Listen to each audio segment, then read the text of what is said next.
우리 지난주에 사무엘상 7장을 중심으로 사무엘에게 배우는 승리의 삶이라는 제목으로 말씀을 나눴습니다. 이스라엘 백성들이 블레셋의 압제 가운데서 고통당하고 어려움 당하는 가운데서 그들이 그곳으로부터 자유를 누리게 되고 은혜를 누리게 될 수 있는 방법을 사무엘을 통해서 말씀해 주셨습니다. 그것은 첫째로 마음을 정하는 것이었습니다. 이방 신을 버리고 하나님만 섬기기로 마음을 정하는 겁니다. 두 번째는 관계를 회복하는 것입니다. 죄로 말미암아서 하나님과 관계가 깨어진 것을 회개하면서 관계를 다시 연결하고 그 이어진 관계를 지속적으로 유지하기 위해서 예배를 통해서 하나님과의 깊은 관계를 만들어가는 것이 중요합니다. 세 번째는 은혜를 기억하는 것이었습니다. 블레셋과의 전쟁에서 승리한 이후에 사무엘이 돌을 세우고 에벤에셀이라 이렇게 불렀습니다.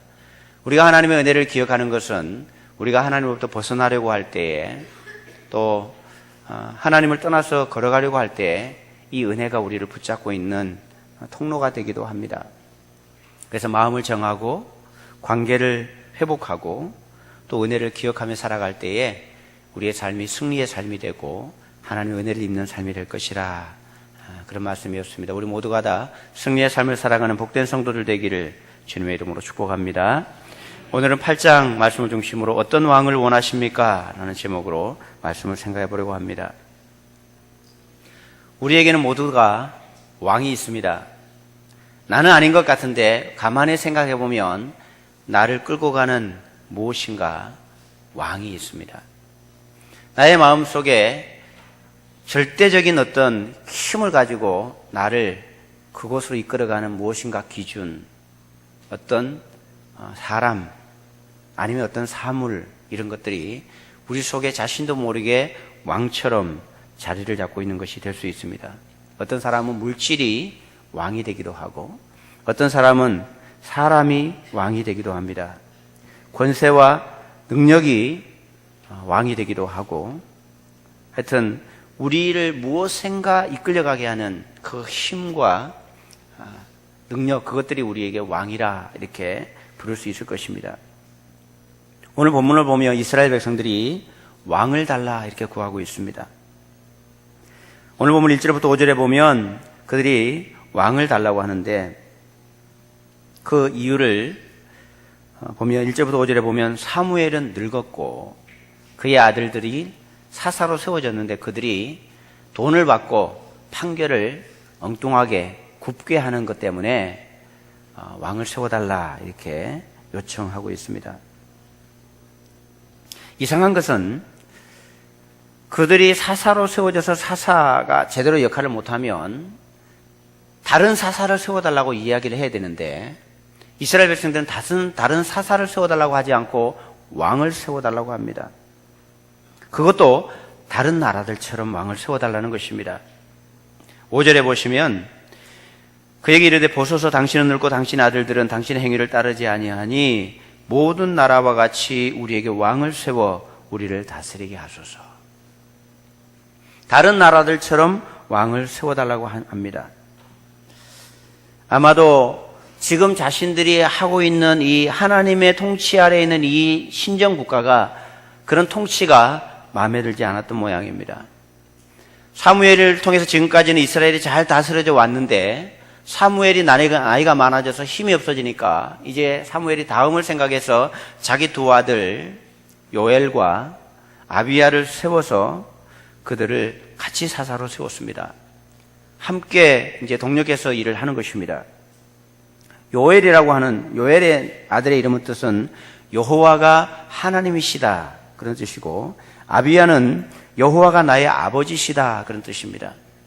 사무엘이 자신의 아들들의 이름을 지으면서 여호와는 하나님이시고 그 하나님이 나의 아버지십니다 이런 고백으로 자식들에게 이름을 지어줬는데 이 자녀들이 자라면서 어른이 되고 난 이후에 하나님을 제대로 섬기지 못하는 자녀들이 되었습니다. 우리에게도 이 문제는 참 고민인 것 같습니다. 목회자의 자녀가 하나님을 잘 모르고 교회 장로님, 권사님 또 집사님의 자녀들이 하나님을 떠나서 하나님을 인정하지 않고 살아가는 하나님을 떠나서 살아가는 자식들을 보면 참 이게 마음대로 되지 않는 것 같은 생각이 듭니다. 우리가 자식을 말할 때 자식 농사라 이렇게 부르죠. 농사는 왜 농사라고 부르는가 제가 이해가 됩니다. 농사는 열심히 한다고 다 잘 되는 게 아닙니다. 농사를 지어보신 분들은 아시겠습니다만 농사를 짓다 보면 아무리 노력하고 애를 써도 태풍이 한번 지나가면 싹쓸입니다. 내가 아무리 노력하고 애를 써도 가뭄이 와서 뭐 한 달, 두 달 비가 내리지 않으면 다 말라져 버립니다. 내가 노력하고 수고한다고 되는 것이 아닌 것이 농사인 것처럼 우리 자녀를 기르는 것이 그런 것 같아요. 우리 교회도 부모님은 신앙이 참 좋으신 것 같은데 자녀들이 믿음 안에 서 있지 못해서 안타까워하는 또 속상해하는 그런 우리 집사님 또 권사님 장로님 이런 분들도 계신 것 같아요. 이게 참 내 마음대로 안 되는 것 같습니다. 그래서 이런 것을 생각하면 우리가 기도하지 않을 수 없는 것 같아요. 여러분 자녀들을 위해서 기도를 많이 하시기 바랍니다. 내 뜻대로 되는 것이 아니기 때문입니다. 어릴 때부터 여러분 하나님을 놓치지 않도록 여러분 기도하고 가르칠 수 있어야 합니다. 언젠가 지가 크면 되겠지 절대 안 됩니다. 그래서 여러분 자녀들이 학교를 갈 때도 자녀들 군대를 보냈으면 자녀들 유학을 보냈으면 알아서 하겠지 그러지 말고 기도를 많이 하십시오. 사무엘처럼 이렇게 신앙이 좋은 분 자녀도 그런 걸로 보면 우리 자녀들이 우리 마음대로 되는 게 아니기 때문에 여러분 어떻게 하든지 자녀들이 어려운 일을 만날 때 중요한 일을 결정하고 할 때는 새벽 기도도 좀 오시고 수요 기도에 와서 기도도 좀 하시고 그러세요. 뭐 알아서 저 일을 잘 크겠지 그러지 마시고 여러분 하나님의 은혜가 꼭 필요한 것이 우리 자녀 교육인 것 같아요. 오늘 자녀 교육에 대해서는 설교하는 내용은 아닙니다만은 이런 상황이 나와서 제가 잠깐 말씀을 드리는 겁니다. 저도 우리 자녀들을 기르지만 생각대로 안 되는 것 같아요. 그래서 여러분 우리가 기도가 많이 필요한 것 같아요. 어떻게 하든지 하나님의 은혜를 구하고 시간마다 때마다 나와서 하나님께 엎드려서 기도하는 우리 성도들 되기 바랍니다. 자녀 군대 보냈으면 잘 있다고 오겠지 그러지 말고 새벽에 나와서 기도 좀 하세요. 고3이 있고 대학을 가야 될 친구 자녀가 있으면 새벽에 나와서 좀 한 달이라도 좀 기도하시고 결혼시키기 전에도 기도 좀 하시고 직장을 구하지 못해서 아이들이 그러면 공부 안 한다고 닥달하지만 말고 기도를 좀 하십시오. 격려도 하시고 그래야 우리 자녀들이 은혜 가운데 자라갈 수 있습니다. 어쨌든 이스라엘 백성들은 지금까지 하나님께서 다스리는 나라로 지금까지 왔습니다. 사무엘이 하나님과의 중간에 통로가 되어서 하나님 뜻을 잘 전하고 지금까지는 하나님의 뜻을 어떻게 하든지 섬기고 살아왔는데 이제 이 사무엘 아들들이 하나님의 뜻을 거스르고 제대로 하나님의 뜻대로 살지 못하니까 이들이 하나님을 점점 하나님부터 멀어지게 됩니다.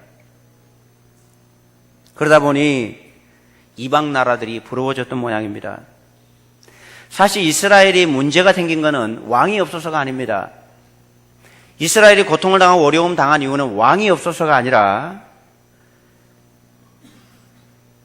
이들이 하나님과의 관계가 멀어졌기 때문이기 때문에 이들이 왕을 세운다고 해서 문제가 해결되는 것이 아닙니다. 그런데 이 백성들은 엉뚱한 방법으로 답을 찾으려고 합니다. 왕이 없어서 지금 자신들이 어렵다고 생각을 한 것입니다. 그래서 이방 나라들처럼 다른 나라들처럼 우리에게도 왕이 있으면 좋겠다라고 생각을 했겠죠. 여러분 그리스도인은 하나님의 사람은 하나님의 사람으로서의 정체성이 있습니다. 하나님의 백성은 하나님의 백성으로서의 정체성이 있는 것입니다. 하나님께서 이스라엘 백성들을 향해서 그들의 정체성에 대해서 이렇게 말씀합니다. 출애굽기 19장에 보면 그들에게 세 가지를 하나님께서 말씀하십니다. 너희는 내 소유다.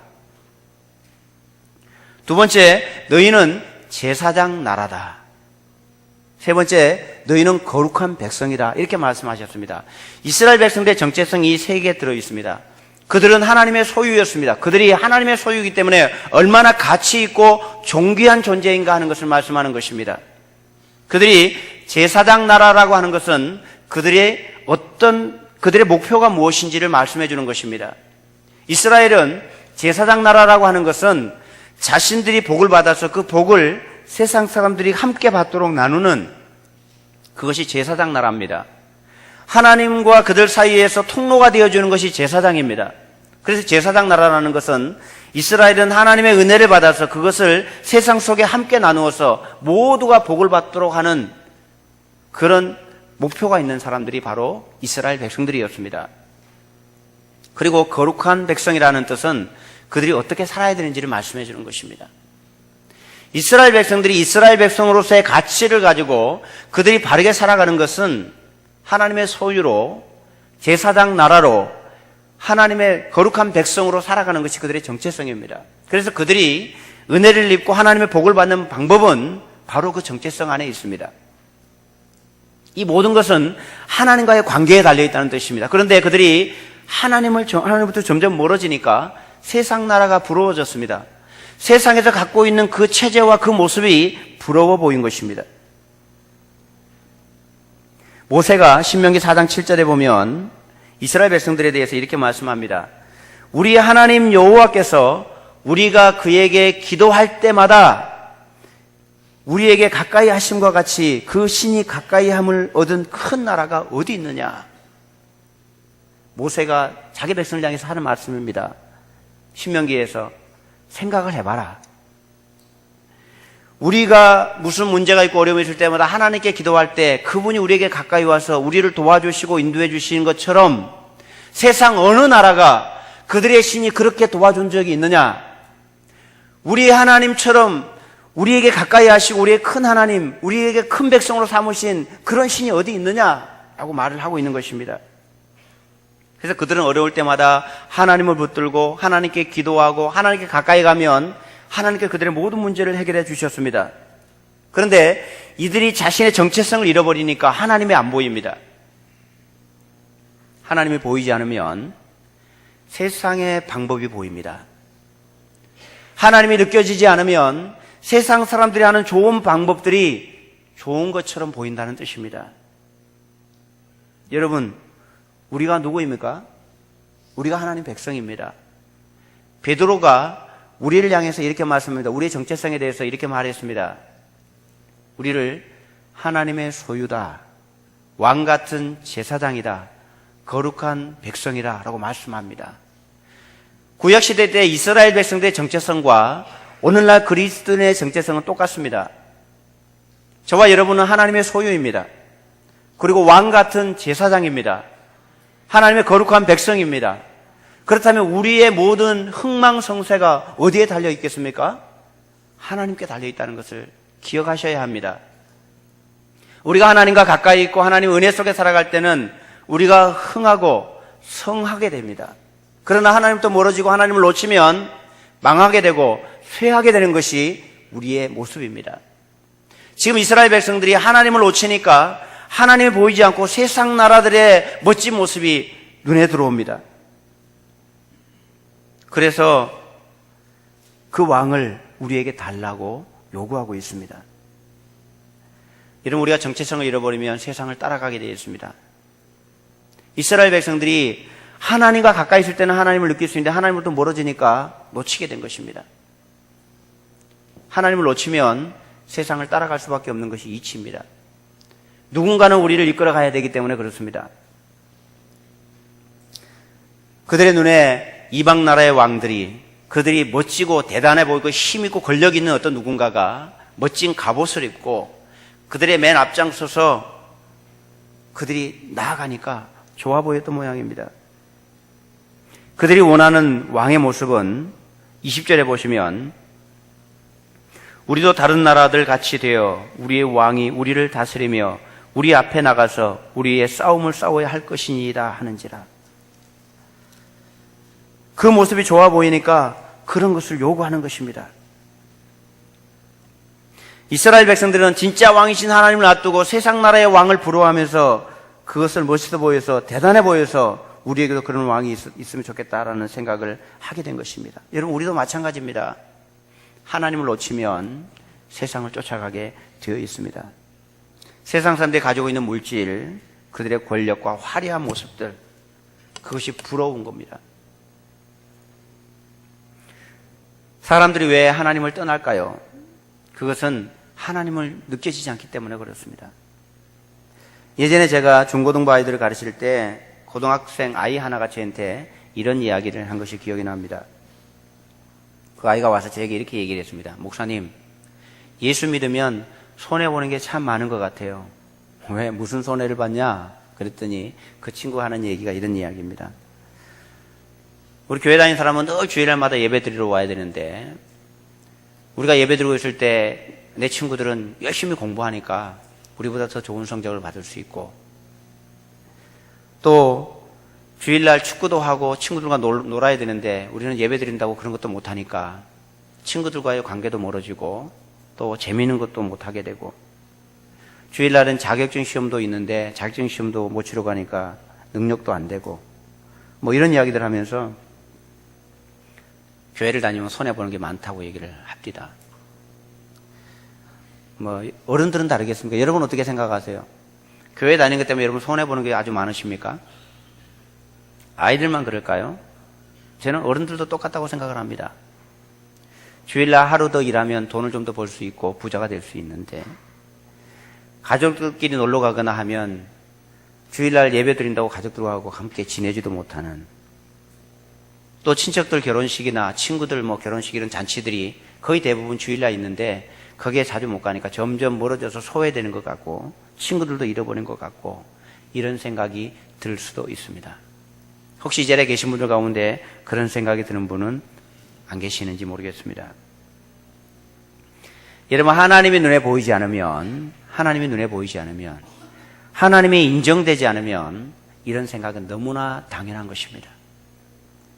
하나님의 말씀이 들려도 그 말씀이 인정되지 않으면 세상의 방식을 따라갈 수밖에 없습니다. 왜냐하면 그것이 좋아 보이니까.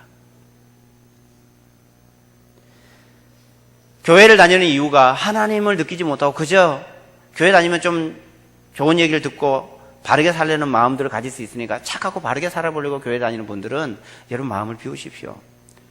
차라리 그러면 교회 안 다니는 게 더 나을지도 모릅니다.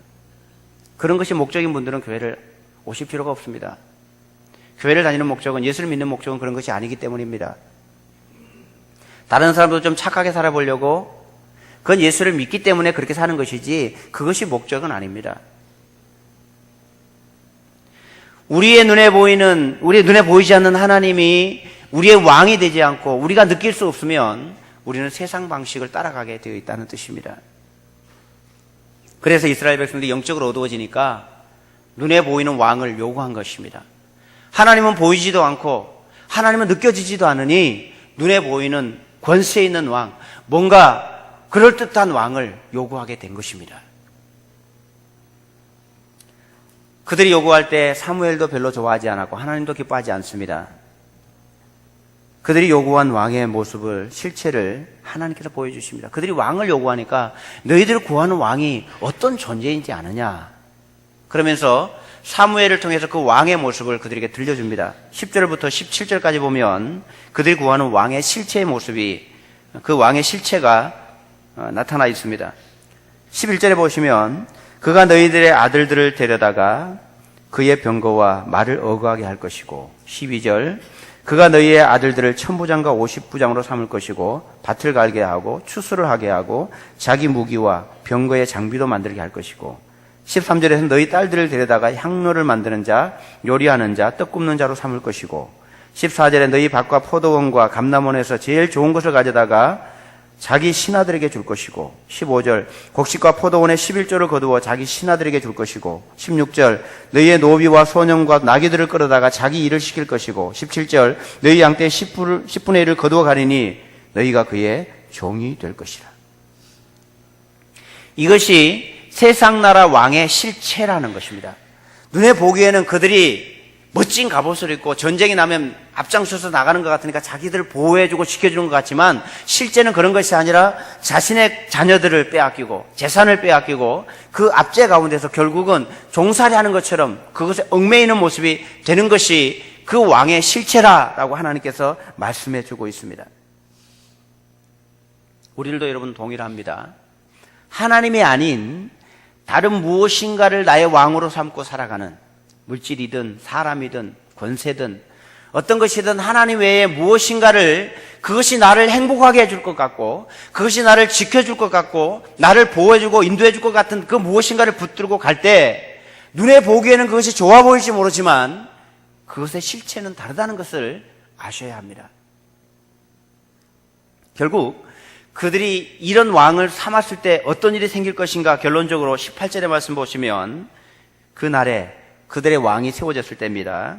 그날에 너희는 너희가 택한 왕으로 말미암아 부르짖되 왜 부르짖겠습니까? 힘들고 어려우니까 속상하고 어려우니까 하나님께 부르짖습니다. 그런데 그날에 부르짖는 그날에 여호와께서 너희에게 응답하시 아니하시리라.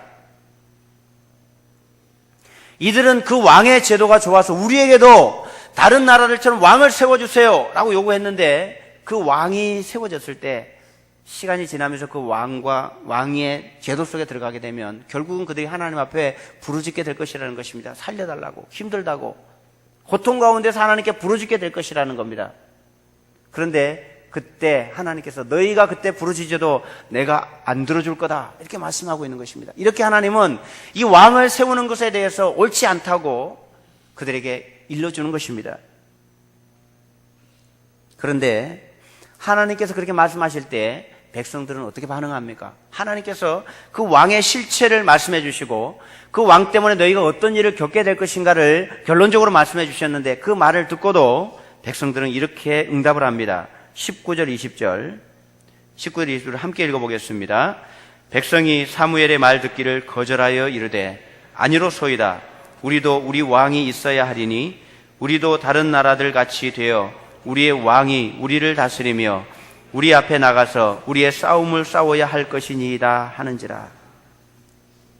백성들이 그 사무엘의 말을 믿지 않습니다. 이렇게까지 말씀하시는데 불구하고 아니로소이다. 우리에게도 우리 왕이 있어야 하겠습니다. 그리고 요구합니다.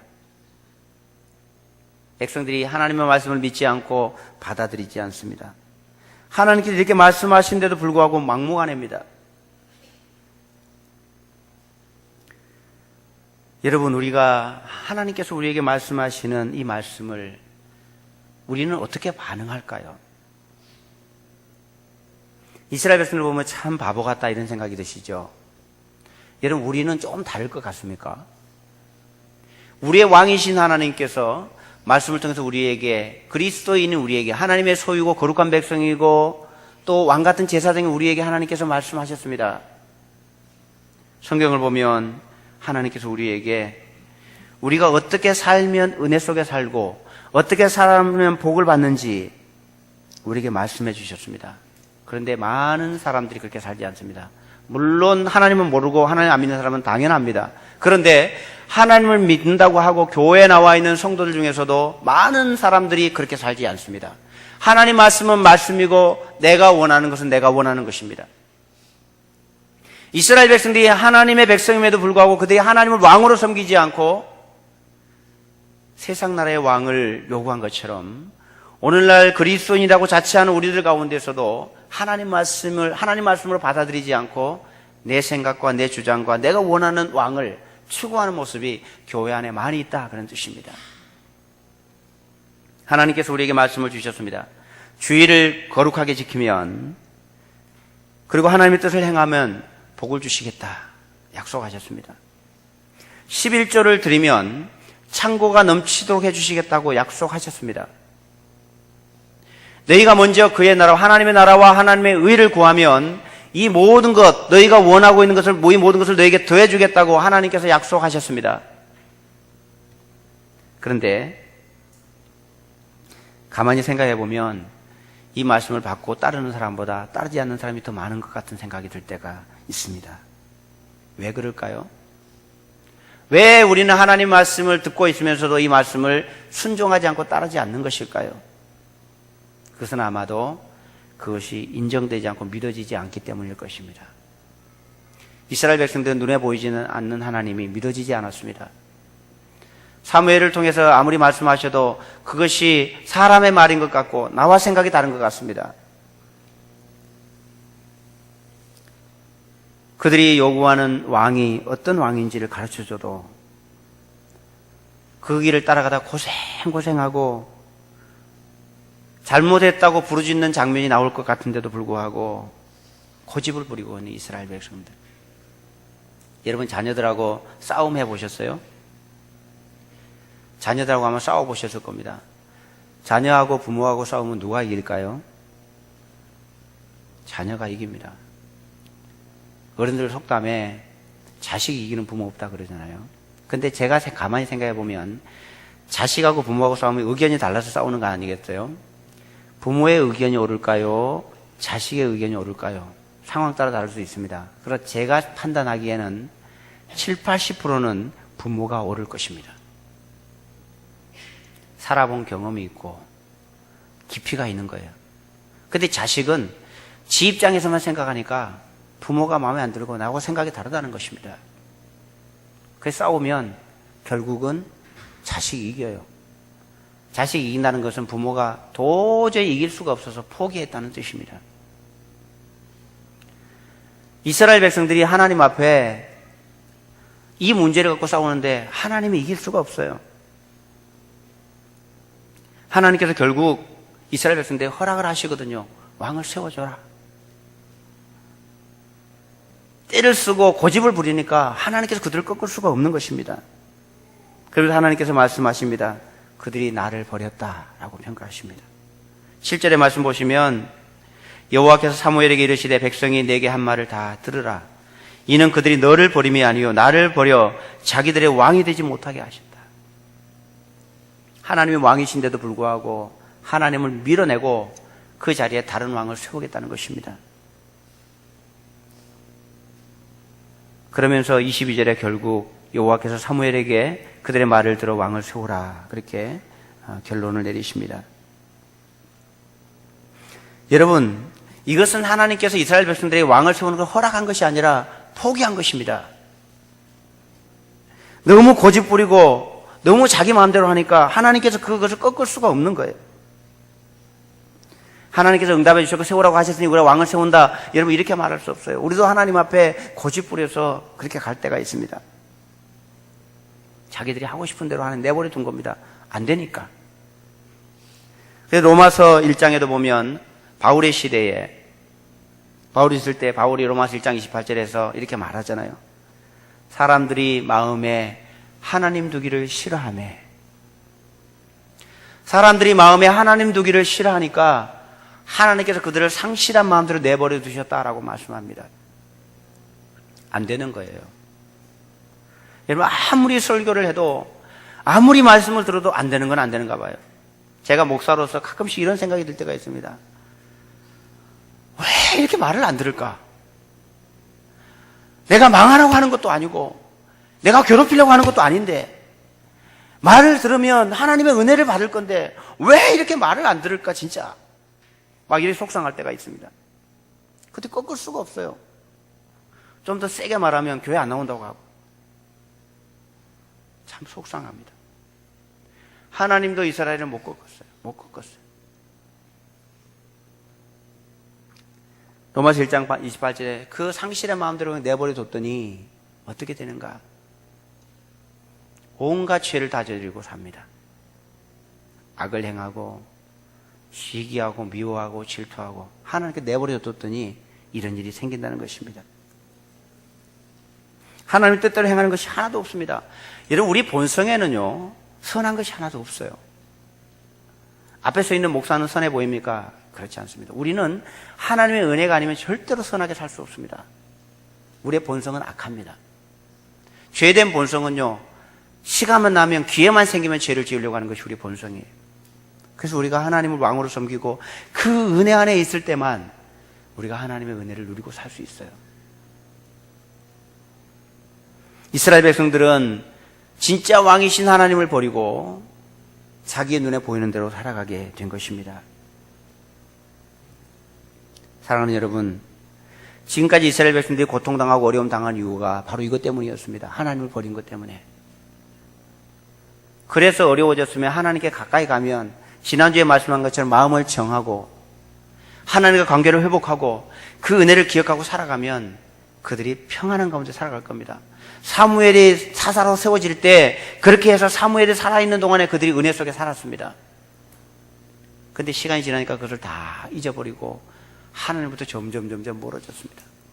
옛날에 내가 하나님의 은혜를 입었다고 여러분 장담하지 마십시오. 옛날에 하나님의 은혜 속에 내가 그렇게 푹 젖어 살았다고 장담하지 마십시오. 그때는 그때고 지금은 지금입니다. 그때 살았다고 지금도 그렇게 살고 있는 것이 아닙니다. 하나님과 나의 관계가 어떠한지를 여러분 체크하면서 사셔야 합니다. 나의 왕이 누구신지를 기억하며 살아야 합니다. 여러분의 왕은 누구십니까? 왜 그런 왕을 원하고 있습니까? 하나님 외에 하나님보다 우선순위가 되어서 나를 이끌어가는 무엇인가가 있다면 하나님은 나의 왕이 아니십니다. 다른 무엇인가가 나의 왕이 되어서 나를 이끌어가고 있다는 뜻입니다. 그것 때문에 여러분 좋으세요? 그것 때문에 행복하고 많은 것을 누리고 계세요? 아마도 아닐 겁니다. 왜냐하면 하나님께서 그렇게 말씀하시기 때문입니다. 하나님은 그것이 우리를 행복하게 해준다고 말씀하지 않습니다. 그것이 우리 인생을 책임진다고 말씀하지 않습니다. 우리 눈에 아무리 화려하고 좋아 보여도 그것은 우리의 왕이 될 수 없습니다. 이스라엘 백성들이 요구했던 왕의 실체처럼 우리가 요구하는 이 왕의 실체는 우리를 그렇게 만들지 못합니다. 오직 우리의 진짜 왕은 하나님이십니다. 그분이 우리의 왕이 되셔서 우리가 그분과의 관계 속에서 은혜를 입고 살아갈 때 우리가 진짜 행복과 평안과 은혜를 누릴 수 있다는 것을 여러분 기억하시길 바랍니다. 그런데 이것이 안 믿어지면 할 수 없습니다. 교회를 나와서 설교를 듣고 있으면서도 하나님 말씀을 듣고 있으면서도 그거는 그거고 나는 나지, 이렇게 생각이 되는 분들은 아무리 얘기해도 자기 고집대로 자기 왕을 따라갈 것입니다. 여러분 오늘 말씀을 여러분 기억해 보시기 바랍니다. 우리의 그림자처럼 모델로 보여준 이스라엘 백성들을 좀 기억하시기를 원합니다. 오늘 나의 왕은 누군지, 무엇을 왕으로 삼고 살아가는지. 자신이 왕이 되어 있는 사람도 있을 것이고 물질이나 어떤 대상을 왕으로 삼고 살아가면서 그것이 나의 삶을 지탱해 줄 것이라고 생각하는 분들이 계시다면 오늘 다시 한번 생각해 보십시오. 제가 한 말이 아닙니다. 하나님의 말씀 앞에 하나님께서 우리의 왕이 되시기를 원하십니다. 그 이유는 하나님 자신을 위해서가 아니라 바로 저와 여러분을 위해서입니다.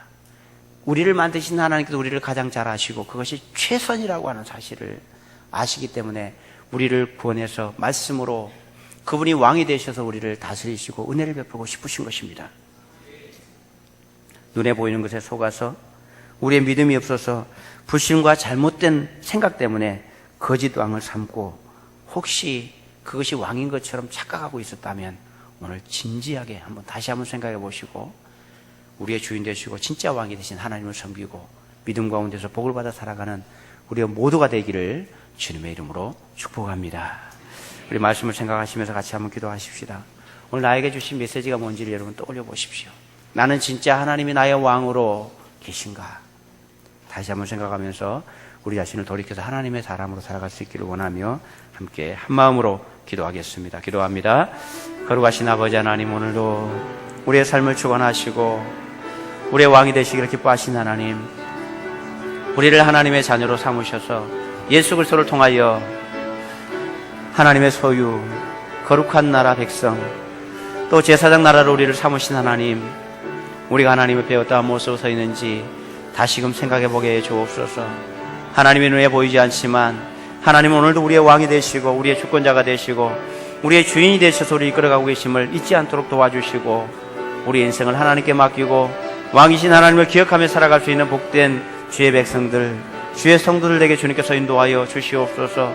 오직 하나님과의 관계 속에서 그 은혜를 누리고 하나님을 하나님으로 인정하며 살아갈 수 있는 복 있는 자를 되게 도와주셔서 하나님 이 땅에서 하나님의 약속을 받아 누리는 은혜 가운데 걸어가는 복되고 아름다운 하나님의 백성, 하나님 자녀가 되도록 인도하여 주시옵소서. 결심하고 하나님을 다시금 섬기고 그 은혜 가운데 나가기를 소망하고 결심하는 자들 위해 하나님 약속의 복을 허락해 주시고 하나님 하나님 되심을 보여 주시옵소서. 오직 하나님께서 영광 받으시고 풍성케 하신 하나님을 경험해낼 수 있도록 우리 하나님께서 도와주시기 원합니다. 주여 도와주시옵소서. 하나님을 신뢰하며 나가도록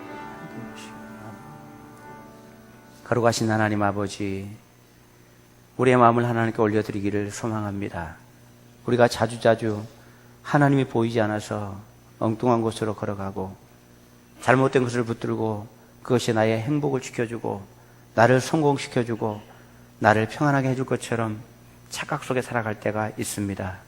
하나님을 기억해낼 수 있는 은혜를 주시옵소서. 오직 하나님만 섬기고 하나님을 마음에 정하고 살아갈 수 있는 복된 성도들 되게 하여 주옵소서.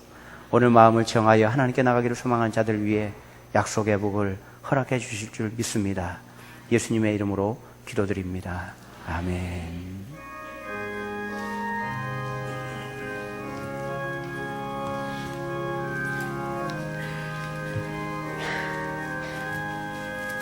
내 영혼이 은총 입어 승한 죄심 벗고 보니 슬픔 많은 이 세상